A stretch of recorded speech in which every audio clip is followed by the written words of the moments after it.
Hi. In recent years, I bet you attend one event or two, or even five, and you probably saw the presenter up on the stage. And on the sidelines, you may have seen a visual artist that basically captured the key ideas that the presenter was talking about using a very elaborate sketch. So I was always intrigued by this discipline. It's called live sketching, because I think it's a great example of visual storytelling at its best, because it's really a fantastic way to bring to life ideas and make them memorable. So to help unpack this exciting topic, I invited William Warren. He's the founder and CEO of the Sketch Effect. His company is harnessing the power of visual communication to make their clients' ideas understandable, memorable, and shareable. Some of his great clients include Google, Delta, Siemens, Home Depot, among others. Wow, this is fantastic, William. Welcome to the show. Hey, super grateful to be here. Really appreciate the opportunity to unpack this topic. I love this topic, and yeah, glad to chat with you and your listeners. Awesome. So before we dive right in, I want to set the stage and give our audience that is comprised of marketers and entrepreneurs a little bit about your backstory. Maybe you can talk a little about how you got to where you are today. Yeah, sure. So to tell my story, I'm going to rewind about 10 years. And I was at the time working in corporate marketing for a big quick service fast food restaurant chain. And so I was doing things like email marketing and social media marketing, things like that. And so really loved my experience working there. However, to rewind back even further, I am a creative at heart. I've always loved sketching and drawing and illustrating.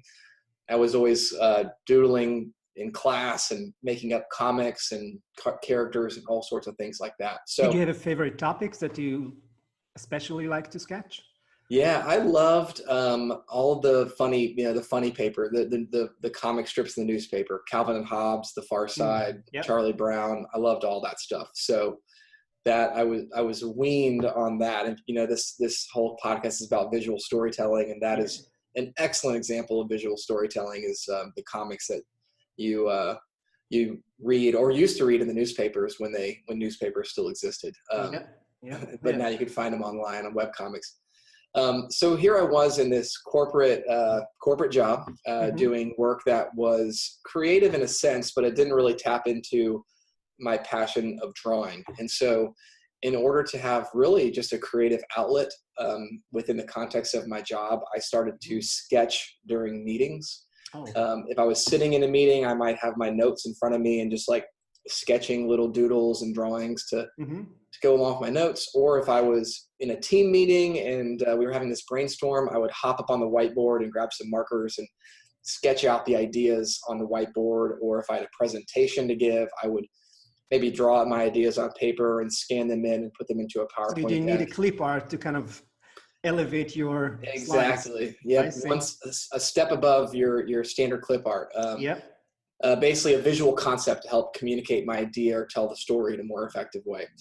So for me, this was just a creative outlet. It was just a way for me to tap into some of my creative interests and passions within the 9-to-5 that I was in. But what I discovered was that people really found value in that form of communication. They really found value when you take visuals and pair it with ideas and text information and use it to create something that's better than it was originally. And so other teams around the organization started asking to borrow my time for me to come and attend their meetings and draw and sketch. And that was cool. And my boss was cool with it. So I did it. And then soon thereafter, companies and organizations outside of the one that I worked for were asked me to come do it for their meeting. And then they were willing to pay me for it.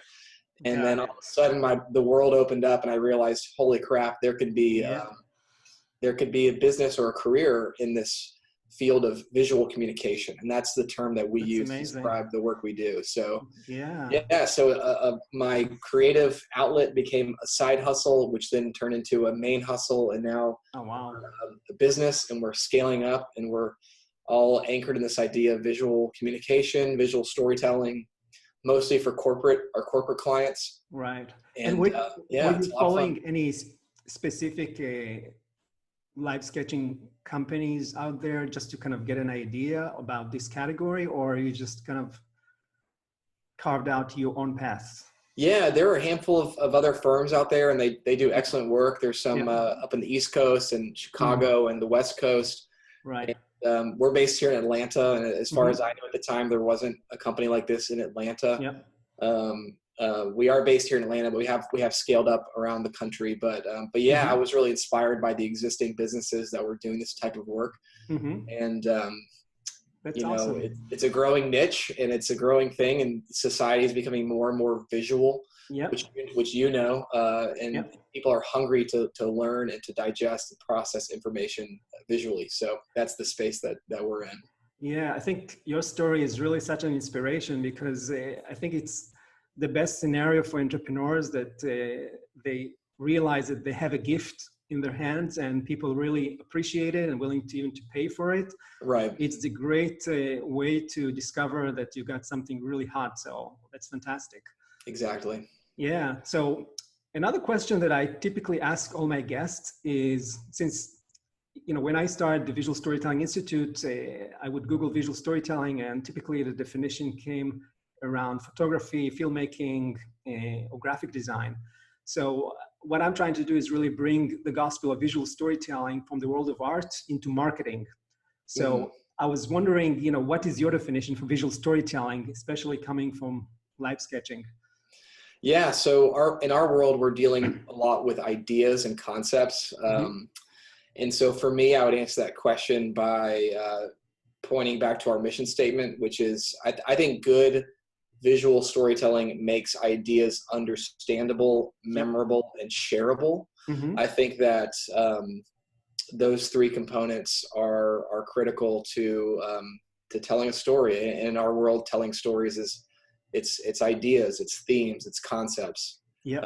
So yeah, I think visual storytelling is using visuals, whether that's animation or live sketching or animation or I said that, illustration or design, using visuals to make ideas more understandable, memorable, and shareable. Right. So when you know, we're talking about live sketching, and for those of us here in the audience that might have not heard about this, how do you define live sketching? Just to give us, you know, the bare bone. Yeah. definition. So we call it live sketching. The actual industry term is graphic recording. It has a couple other names too, like sketch notes or visual note taking or visual facilitation. Initially, I was thinking also real-time illustration, which is another or real-time illustration or live illustration or event sketching. There's a bunch of names, but what you need to know about it, what makes it so special is that it's live, so it happens in real time, and it is happening with people, and it is based on content, based on a discussion, based on a presentation, like you mentioned at the start of this episode, or it's based on a workshop or a breakout session. And so live sketching, visual recording of the spoken word. Exactly. Yep. The live sketch artist's goal is to listen effectively, synthesize what they're hearing, and then translate it into compelling visuals, relevant concepts, use color, use typography, use illustration. To make those ideas more memorable, more understandable, and more shareable. And I understand that there are several types of live sketching, right? Correct. Yeah, it has a few different flavors. So most commonly, you'll see it in a conference where there's a lot of keynote presentations or panel discussions happening from the main stage. But it can also be applied to a more like a workshop format where people are around a table working through ideas or working through a challenge. It can also be applied to a more interactive setting. So we do this with our clients where we set up a big canvas and we present a question to the audience or to attendees in the form of a prompt or something to solicit an answer or content from the audience, from the attendees. And then we'll take that and we'll that's interesting. That to kind of get like a snapshot, like a crowdsourced snapshot of what the people are feeling, what the people are saying. So yeah, it takes on a couple different flavors based on the format of the event and based on what the client And in a presentation format, when you have like a keynote speaker up on the stage,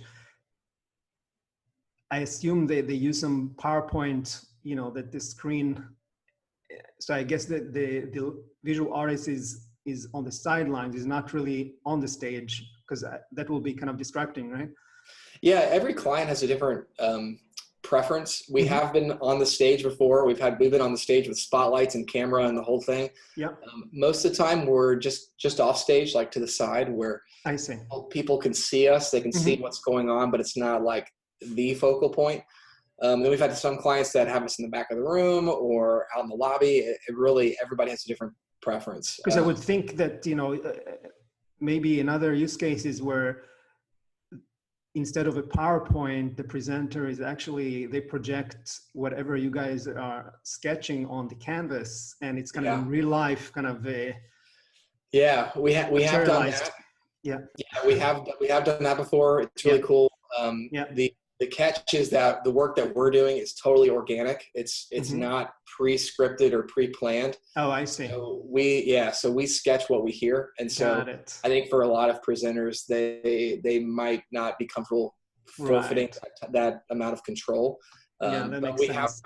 We have done it where the client will stream or display our work on a big screen for people to see. Got it. All right. So so far, you know, we got an idea of what live sketching is. We talked about a little bit of some of the key types that you're working on. So maybe, you know, for those of the, you know, those people on the audience that's going to watch this on YouTube, let's share some examples. Yeah, let's pull them up. So I'm going to start with the first one, right? Can you see it? I can see it. Yeah. Okay, great. All right. So let's talk about what's going on in this sketch. Yeah, so this was done out in Texas by one of our live artists, and this is the opening keynote for this event, Distributech International, for our client, which was Census. And what you're looking at is an image, but this image is actually a photograph of a 40-inch by 60-inch sketch. So if you imagine a sketch that's a canvas that's, you know, maybe about around, maybe a little smaller than like a door, the size of a door or something like that. So pretty big sketch. So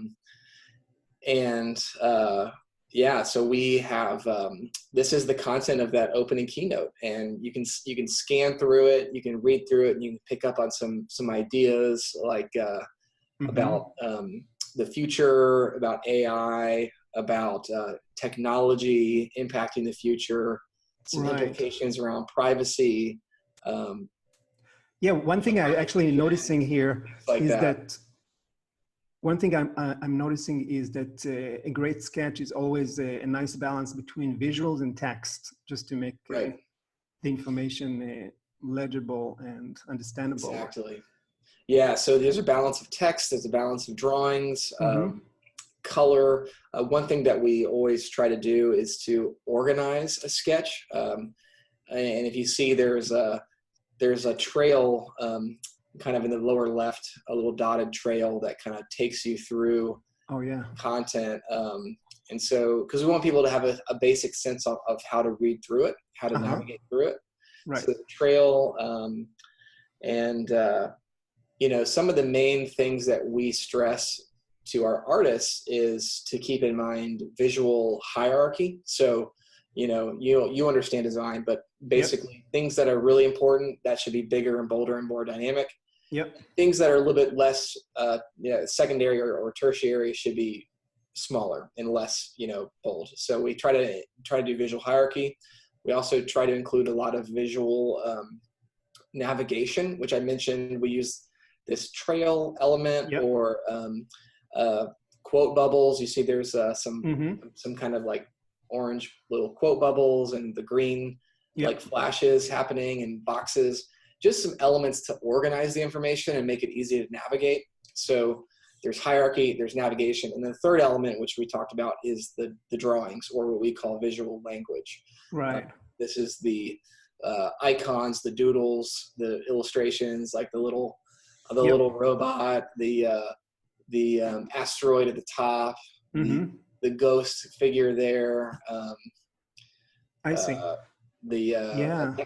Alexa thing in the lower right. So Oh, that's yeah. that's the fun stuff. You know, that's the stuff that people get really excited about. But it's Right. really, a live sketch is really a symphony of content and text and design and color and drawings and layout, and it's I see. really, it's and the like, colors that you use here, I'm guessing these are the colors of the brand of the client, right? correct. Yeah. Typically we will pick a color palette that is in line with the client's branding. Mm-hmm. Most of the time that's what they want. Sometimes they might want a different color palette, or they might not really care. This was a public event, so people were seeing this. So this client wanted their branding colors reflected on the sketch. So we'll typically choose a limited color palette, 6, 7, 8 colors. Mm-hmm. And you said this is 60 by 40 inch wide correct. canvas. Yep. Yeah. So a little bit less than 4 feet by 6 feet, I think. Yeah. Got it. Let's see another one. All right. Okay. Yeah. So this is another example of a keynote. So this was an event actually here in Georgia, down on the coast. Yep.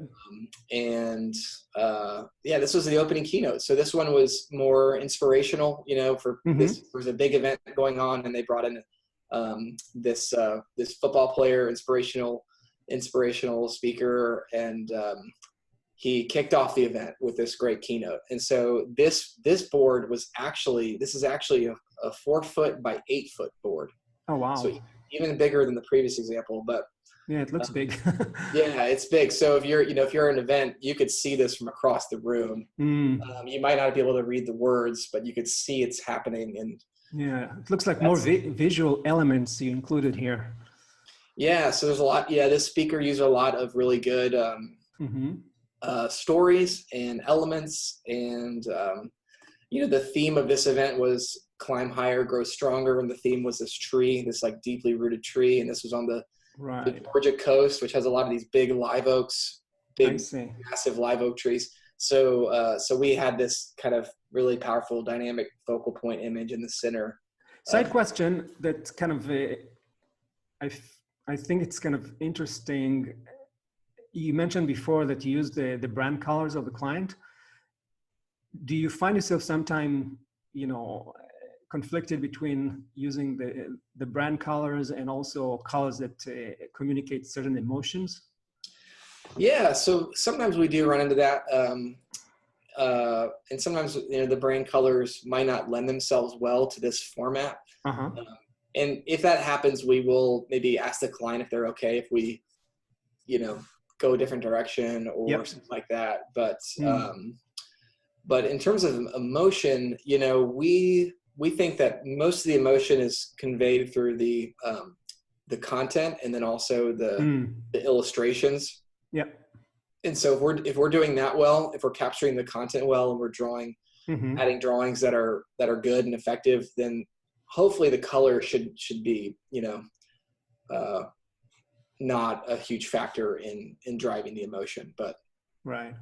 Yeah, I mean, to me, I think, live sketching, another thing that's going, on here is that it's really going back to basics, with everything, everybody like communication noise, the tech detox, people want to go back to using their hands. This is a great example of, that movement and how people can actually consume content that was handmade versus, digitally produced. So I think that's another benefit.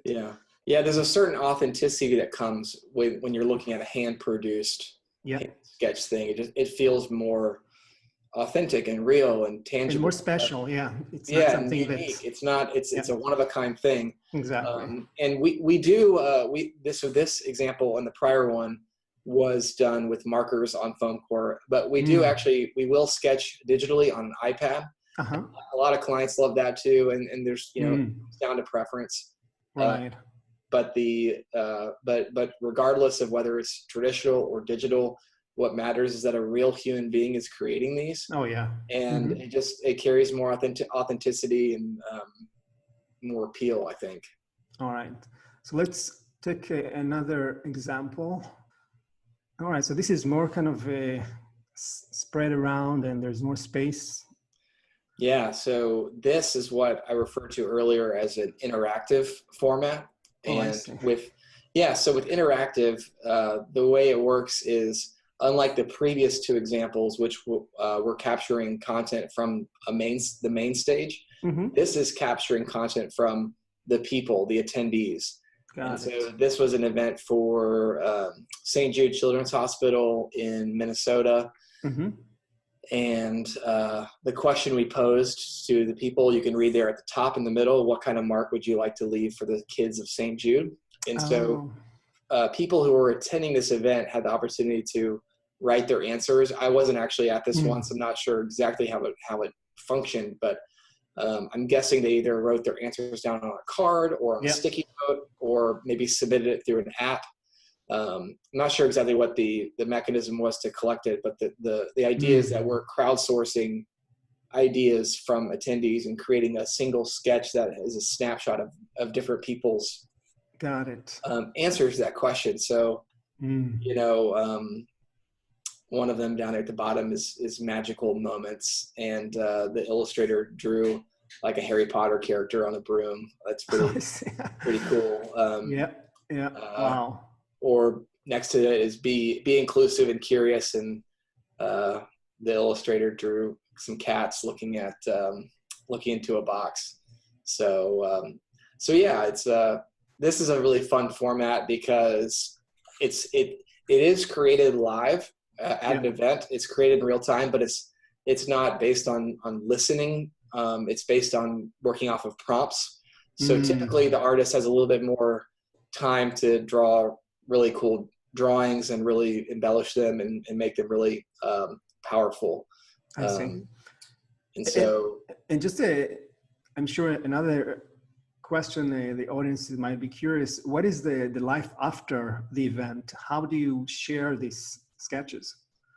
Yeah, it's really, the sky is the limit, and clients have used them in a variety of ways. But first of all, there is the physical deliverable. So a client will get to keep the actual sketches that are produced on site. And so a lot of our clients will take them back to their offices, or they'll frame them and hang them on their wall, or they might give them as gifts to maybe their speakers or their special guests. But most of the time it's reused. It's hung on a wall. It's featured somewhere. Oh, in social media, I'm guessing, if it's not too sensitive. Media. Yeah, as long as it's not proprietary or NDA.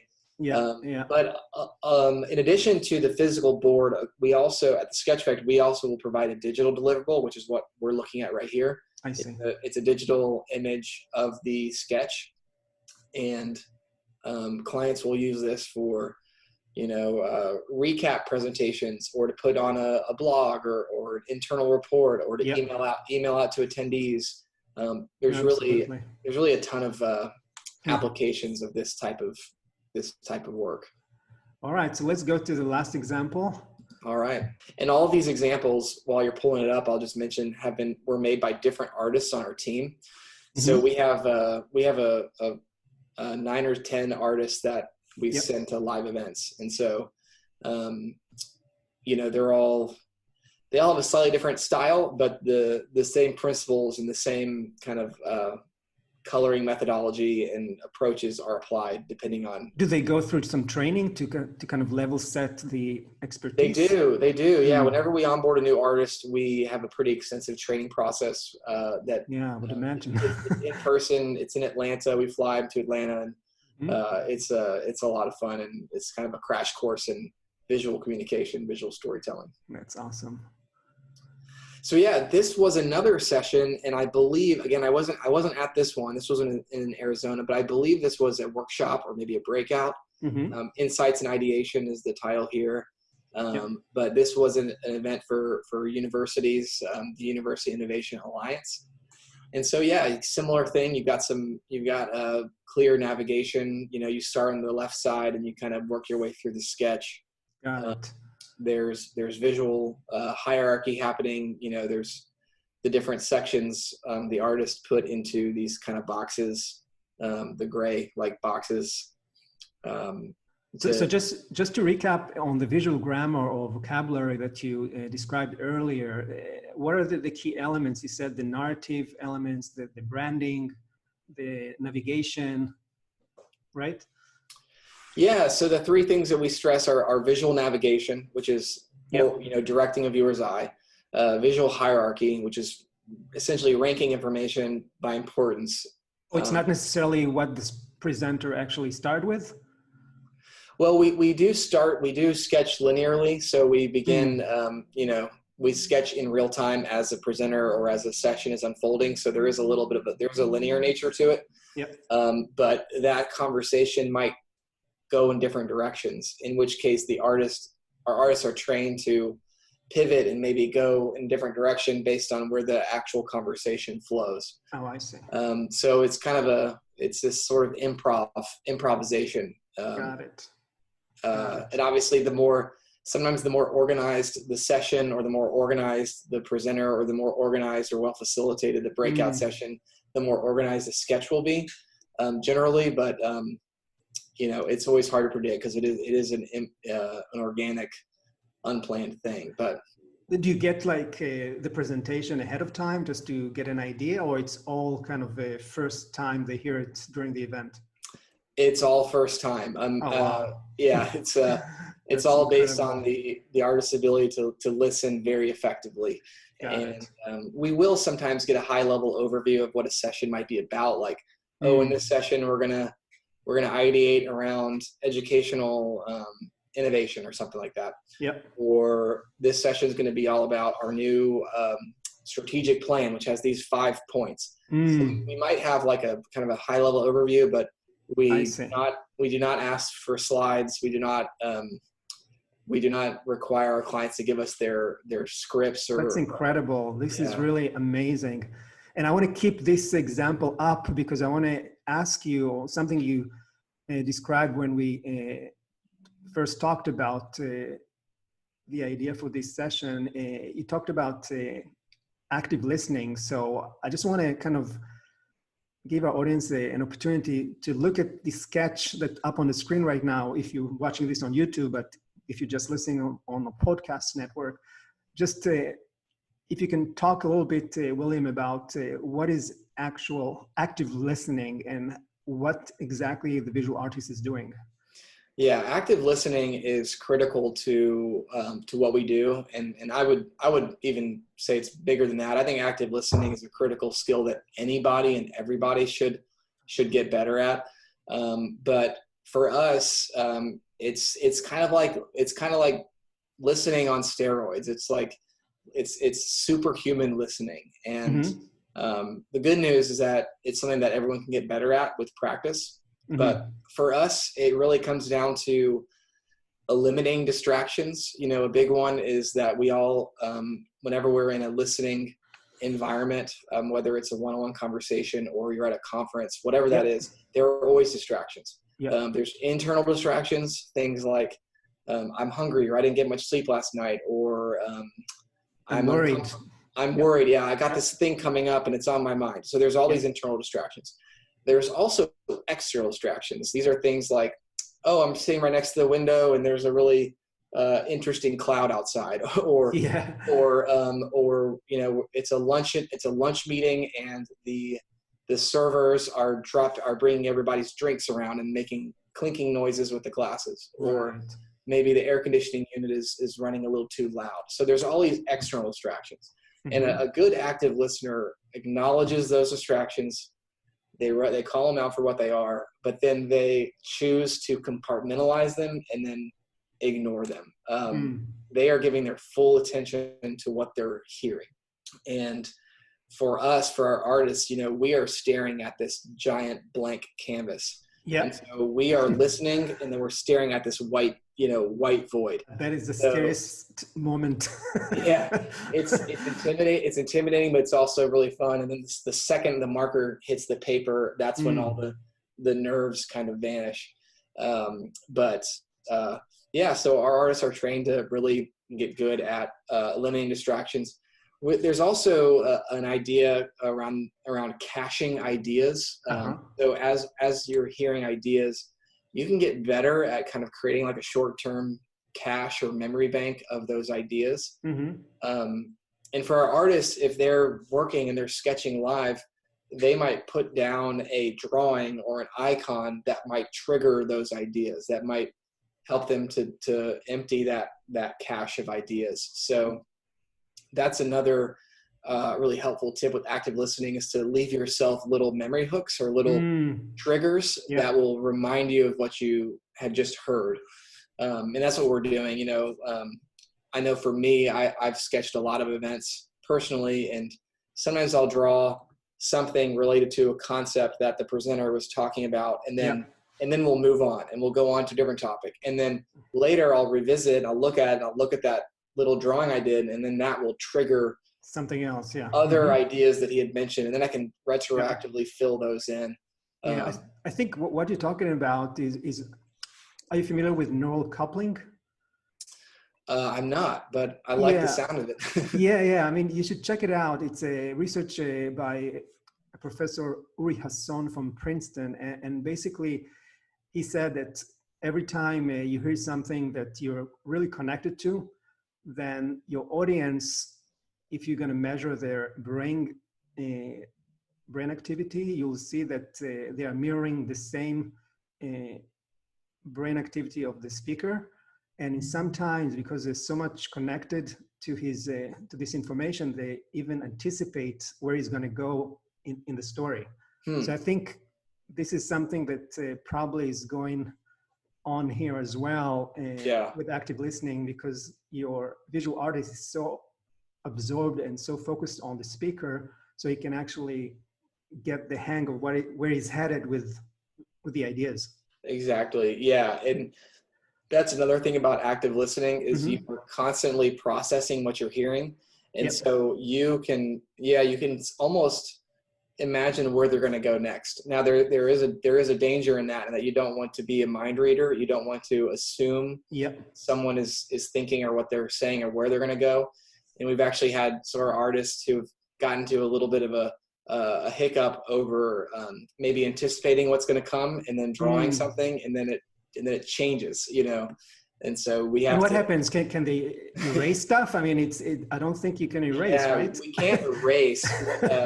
Sometimes if we make a spelling or typo, we can put a little like cover up label on it or something. But hopefully the error isn't so egregious that it can't be covered up. Got it. Or corrected. But that's kind of a quick rundown on some active listening principles. There's a ton of literature out there, but it's really a matter of choosing to listen and just ignoring everything else, and just choosing to give 100% to what you're listening, and then synthesizing as you go, and then repeating back. Either if you're actually having a conversation, you can repeat back what you're learning and just verify. It's called like a listening check. For us, the repeat back for our artists is drawing. So they're repeating back in the form of drawings. And it's a good way to stay in tune and plugged into content. Yeah, so let's continue. I'm going to close the sharing now, and let's talk about, you just showed us some amazing success stories with these examples, but I'm sure, like, you just mentioned sometimes an artist could anticipate too much. So maybe you can talk about failures. What type of failures you get, and how do you solve those? Yeah. So a big one that happens a lot is, not a lot, we try to mitigate it, but sometimes it happens, is a client will say, hey, here's our event, here's our agenda, here's the speakers, here's the thing. And then our artist will show up, and then everything will change.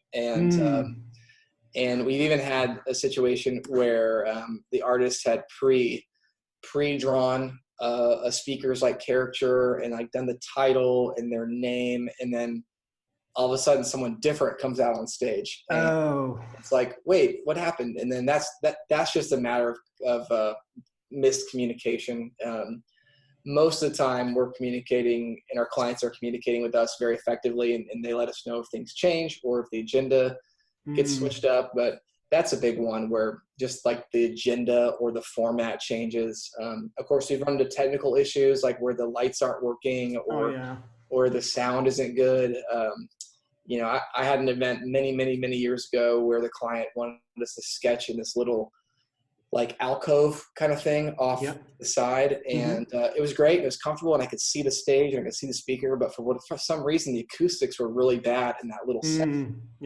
And I couldn't hear what was being said. And so I had to pick up the whole sketch and I had to get out into the alley or into the, into the main room just to get better acoustics. So we've run to everything.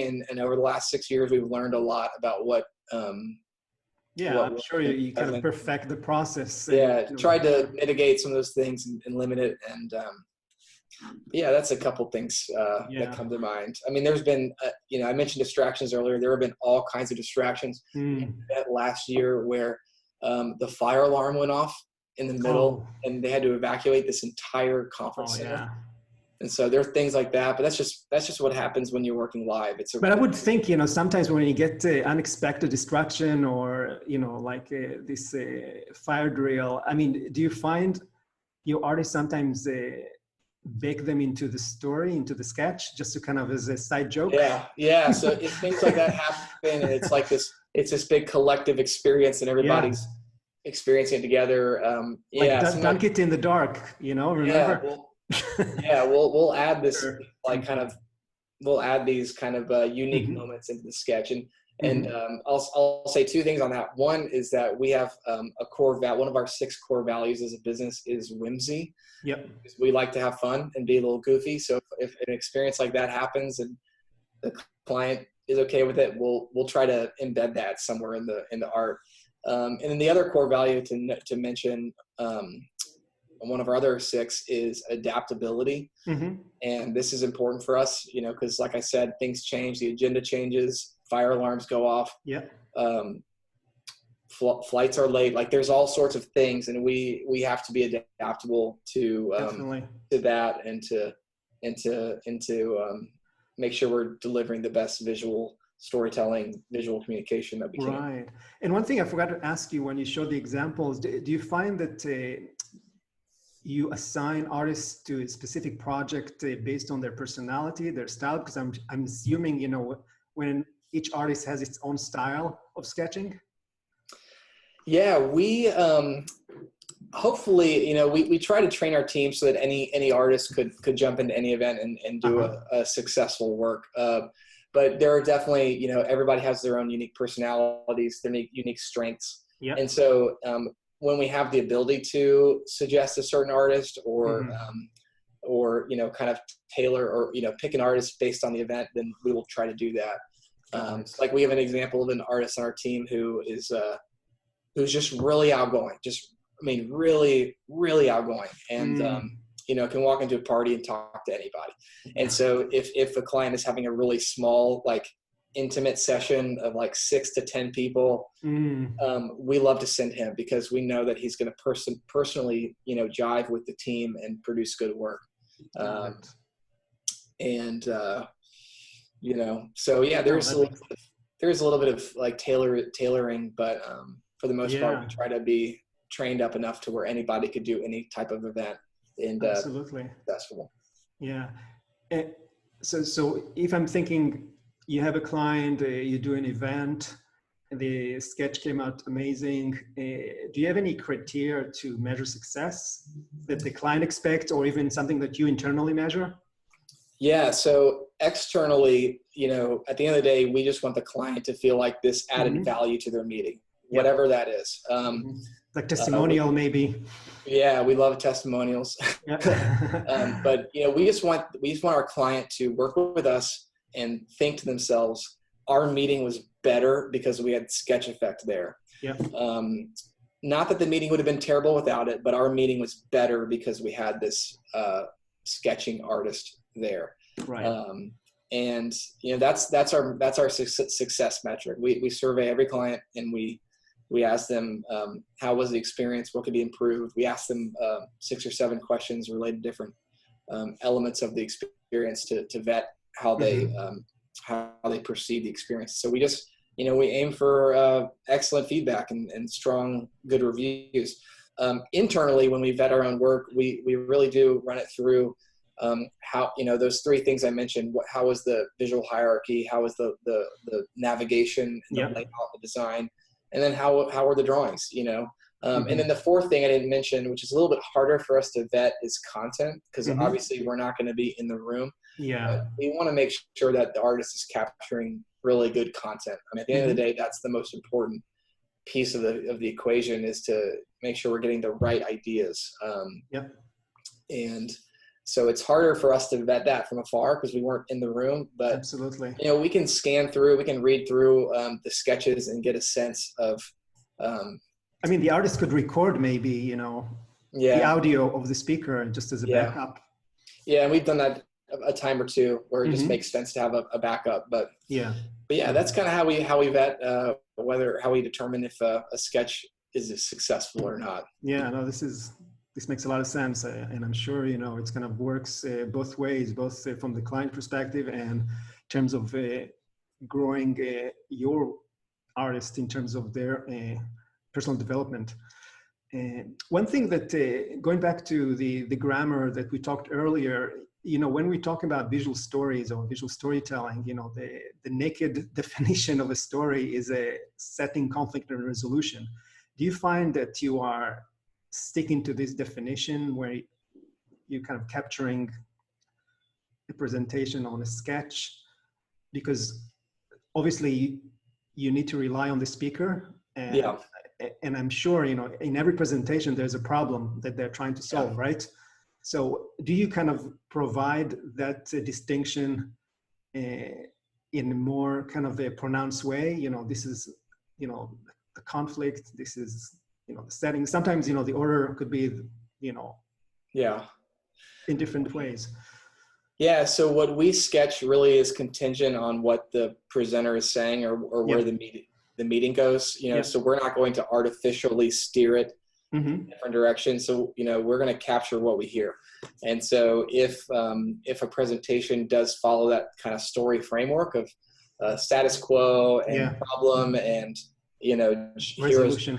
resolution, then we'll capture that. And we have had a lot of company events where the CEO will present, and he'll present it like a story, like, hey, 10 years ago we were bankrupt, or we were this or we did that, or we had that issue, and then we did these things, and now we're on this journey, and we're on our course to our happy ending. So we have sketched events where there is that framework built into the presentation, but we only reflect what is coming out of the meeting. So but if I love it when a presenter does use that kind of framework, because I love a good story framework. So we have had events where the presenter or the meeting really does present it like this hero's journey, where they've been on this long road and they're doing great and they have more to go, and we came across some dragons. We'll draw dragons, or we'll draw whatever. We had an event recently where they use the metaphor of a race and like a race car and like refueling, and you got your pit crew and you got to check your gauges, and they had this whole metaphor thing going on, which was great for us because that gave us some really good visual fodder to draw from. So we drew like this racetrack and race cars and all sorts of stuff to communicate that story. So that's awesome. All right, so William, we almost about the end of the show. So just to close this, maybe you can give our audience your top 3 tips for how to bring to life ideas at events, especially with live sketching, things that they should watch for, maybe when they are in market for live sketching artists. Yeah, I think the first tip is just to use it. I mean, I think that society is becoming more and more visual. People are hungry to learn and communicate and process information visually. So if you have a conference where there's a lot of speakers or presentations or panels, the tip would be to bring in a graphic recorder or a live artist, have them capture it.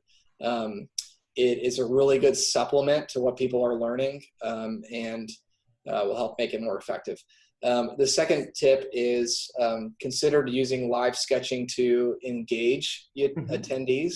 Specifically for us, that's through interactive sketching, where we have a prompt, have a question. I think this is a really good exercise for people to go through, because it compels them to consider, what is the question we want to ask? What is the main thing we want to learn from our attendees? And so the result they're going to see up on the screen, right? Yeah, and then they'll see the result on the screen or on the sketch. Yeah.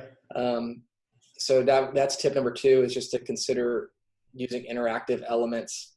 And then the third tip, which is people might get a little bit afraid of, but I would encourage people to involve themselves in sketching. Obviously, this has to happen in a certain format, but there's really awesome things that happen when people are sketching, when they're like drawing and trying to work out their ideas. So maybe this is better for like a workshop or like a brainstorm, but next time you have a meeting, and make sure you have a whiteboard there or a flip chart or something, and try to use sketching and the principles of visuals to communicate your ideas and to tell your stories. I think it helps other people understand what you're trying to communicate, and it also forces you to really understand what you're trying to communicate, because if you can't explain it through a picture, then maybe you don't know it well enough. So it's like a visual mind map, sometimes. Yep, exactly. So those are my 3 tips. Hopefully that's helpful. No, these are excellent. Thank you so much. All right, so it's been a fantastic pleasure chatting with you today and learning more about the brave world of live sketching. So before we close, how can our audience best contact you? Yeah, so our website is a great place to start. It's thesketcheffect.com. So THE, sketch, SKETCH, and then effect with an E, thesketcheffect.com. On social media, we're pretty active on Instagram, which our handle is @thesketcheffect. Also @thesketcheffect on Twitter. And so that's where I would start. We're on Facebook if you're on Facebook, but the website and Instagram are probably the two best options. Awesome. All right. Thanks again, William. I had a lot of fun. And for those of you who are watching or listening, see you next episode. Thank you. Appreciate it. Thank you. Bye-bye.